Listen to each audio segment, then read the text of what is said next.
a relationship Yeah. here that is completely strained, and there's a need for it to be rebuilt. So I question whether maybe I was being punked, not intentionally, but I mean, I appreciate viewers telling me about these events that unfold, because I didn't come across that. I'm not listening to 702. I'm kind of on the other side of the world. But it is not all that helpful when people say it's here and they don't tell you where. But someone did finally send me the link and the exact timestamp, and I was able to find about an hour and 45 minutes into it. And in fact, that's what Roelf Meyer said here. So you shouldn't be shocked. He did say the executive order issued by President Trump in February 2025 still stands, and we have to find a way to get around it, or at least try to get it revoked. Now, people are losing their minds over this, but you shouldn't be surprised. His role in Washington isn't to advance the interest of South Africans. It's to advance the interest of the ANC. Now, most diplomats advance the interest of their country, but they always do at the behest of the executive. That's why the ambassador extraordinary and plenipotentiary for any country is a personal representative of the President of the United States. Yes, they're supposed to represent the country, but first and foremost, they represent the leader of the country. And it's no different in South Africa. So, of course, the ANC is going to want to get this program ended. Now, why would the African National Congress want the refugee program from South Africa to be ended? Because it's embarrassing. It's embarrassing. They claim that these are so-called refugees, and they're willing accomplices in the legacy media, News 24, the Daily Maverick, and all the other outlets in South Africa, as well as the leftist media outlets in America. What they do is they put refugees in quotes. Never mind the fact the legal definition internationally recognized for refugee these South Africans meet, suffering from persecution. And U.S. Immigration and Nationality Act of 1980, which governs them coming here, also defines them as a refugee clearly. It's not about white genocide. It's about persecution. Racial persecution, wherever it happens, should be stamped out. But it can't be stamped out in South Africa because an oppressive majority is oppressing coloreds, Indians, and white South Africans. And so what happens here is that this is very embarrassing for them. If you look at the raw numbers now, we have close to 10,000 South Africans who've come over here. Now, they're not all Afrikaners, despite what the media will lie to you about, saying it's white farmers. If 10,000 white farmers left South Africa, the farming sector would have collapsed by now. There's only 28,000, 30,000 commercial farmers. It would be gone, completely gone. But it's not. It hasn't collapsed. So, obviously, they're not all farmers. That's the first lie. The second lie is that they're all Afrikaners. They're not all Afrikaners. I've interviewed coloreds, Indians, English-speaking white South Africans who have come over, and many Afrikaners. So why is this important? Well, as we approach 10,000 South Africans who relocated to the United States since May 12th of 2025, this is 1/3 of the total of the entire Great Trek in the 1830s. 1/3 of the total, 30,000 picked up stakes in the Eastern Cape and the Western Cape and moved up into the Highveld, and then some down into Natal, and then back up into the Highveld. Now, to be fair, the population was significantly smaller, not 63 million, but just a couple of million back then. But the raw numbers are speaking volumes. And it's not just a refugee program. Every day, approximately 80 or 82 South Africans abandon the country, and this is human capital bleeding South Africa dry as they flee to the United Kingdom, to Canada, to France, to Japan, Australia, New Zealand, taking with them their skills, their degrees, their resources, and contributing to other countries instead of South Africa, which needs their help. But instead of being in South Africa, they're elsewhere. So let's get back to Roelf Meyer. Roelf Meyer said that their mission, his number one job, is to find a way to get around the refugee program or get it revoked.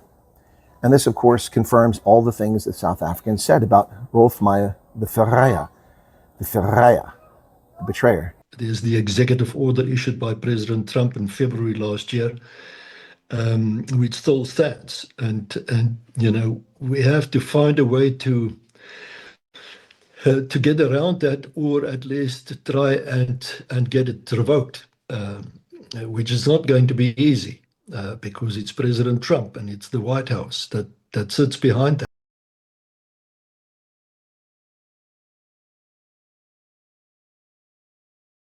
He's betraying the people of South Africa. And of course, he codes it in terms of different kinds of Afrikaners. He's one kind of Afrikaner who's inclusive, and he says those who disagree with him are not inclusive, they're exclusive. But in fact, they're not that at all. He talked about in this about how he was surprised when President Ramaphosa contacted him to become the ambassador back in March. He was totally caught off guard. Really? You guys are kissing cousins. You've been pals since the Codesa summit when you betrayed all South Africans with a system that doesn't represent the people, but represents political parties. It's party over people in South Africa, and we have Cyril Ramaphosa and Roelf Meyer to thank for that. They're the ones who negotiated this corrupt settlement that keeps the people from voting for members of parliament, for their city councils, and for the provincial legislatures. You vote for a party list. and they pick the reprobates who represent you, and you have no recourse. It's up to the party to recall them. And as we see, lots of people are never recalled, particularly in the ANC when they're embroiled in corruption allegations or corruption convictions. Rarely do they ever pay a price. So Roelf Meyer and Cyril Ramaphosa brought you the system you have today. It should be no surprise that they're embarrassed by this program. Now, here's one more thing about this program that I'd like to add. For the past year and a half, the South African government, the legacy media in South Africa and here in the United States, has falsely claimed these people are refugees with quotation marks. But the funny thing is that they claim they weren't recognized by the United Nations. But nobody mentions this. I've mentioned it several times in the past, but it's worth noting now when Roelf Meyer is here in DC trying to revoke this program, which is helping thousands of South Africans escape horrible lives and persecution and possible death, that this program is recognized by the United Nations. Not that it really matters, but it is. Oh, indeed it is. And how do I know that? Because every refugee since the first 59ers has come over on a flight funded by the International Organization of Migration. Go ahead, look it up. What is the IOM? It's the United Nations body that funds travel for refugees fleeing from war zones and from persecution to safe havens.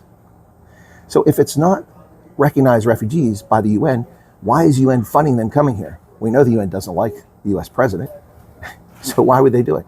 Because these people are in fact genuinely refugees fleeing persecution. And that really sticks in the craw of the government of South Africa. This is embarrassing for them, very embarrassing. Hence the reason why Roelf Meyer is trying to roll it back. He wants to end it. Finally, when it comes to Roelf Meyer, the Ferreira, who says he's enjoying his job in Washington, D.C. after 3 weeks in this program on 702, a caller asked him about BEE, broad-based black economic empowerment, or cater enrichment, as those who are rational recognize it as. He said, so what happens? One of the conditions. And Roelf Meyer finally acknowledges that the South African government is aware that one of the conditions the United States has placed on the table for improved relations is the removal of racist legislation that forces companies to give up a section of their company, their equity, to someone based on their skin pigmentation, which flat out racism. He finally admits the South African government is recognizing that that's a condition the United States has laid on the table. But then he goes on to tell us that the situation has been ameliorated, that the government has made conditions that allow companies to escape this. Except there's been no public pronouncement. There's been no policy issued from the presidency. There's been no legislation tabled or approved by the parliament. So what exactly are they talking about? Are they talking about the alternatives? The very same thing that they won't allow Starlink to achieve in South Africa by funding rural schools and bringing broadband internet access to hundreds of thousands of poor black South African children? The very thing that they won't let Starlink do, is that what they're allowing? So what's really happening with BE here, Roelf? I mean, why isn't this being announced to the public? With 600 American companies operating in South Africa, you'd think that this would be a breakthrough if you've made arrangements. Or are we once again being lied to by another Ferreira? We've been lied to about vaccine apartheid by Cyril Ramaphosa. We've been lied to about everything, about Pala Pala, about the raided dairy farm scandal, everything under the sun. Is this just the latest lie? Well, Roelf Meyer did say his job in DC is to roll back or get the refugee program revoked. If you think that Roelf Meyer, the chummy buddy of Cyril Ramaphosa, the man who has consistently and repeatedly insulted and mocked President Donald Trump and the United States since 2018, especially since 2025, if you think that Cyril's best friend is going to be able to convince the administration to rescind this policy for refugee program, you just need to take a deep breath. That's not going to happen. After all, Trump's buddies, Gary Player and the golfers that came over, they couldn't convince him to stop it. Roelf Meyer is not going to be able to pull this off. The ANC is going to be disappointed, and the numbers will continue to grow of South Africans fleeing from the country under a program as approved and recognized by the United Nations refugees. How embarrassing for the ANC, the so-called Party of Liberation, which didn't liberate anything except money from the pockets of South African citizens. Other people were responsible for the end of apartheid, not the ANC. Remember, they necklaced everybody in the KZN. What say you, South Africa, Mzansi? Cheers.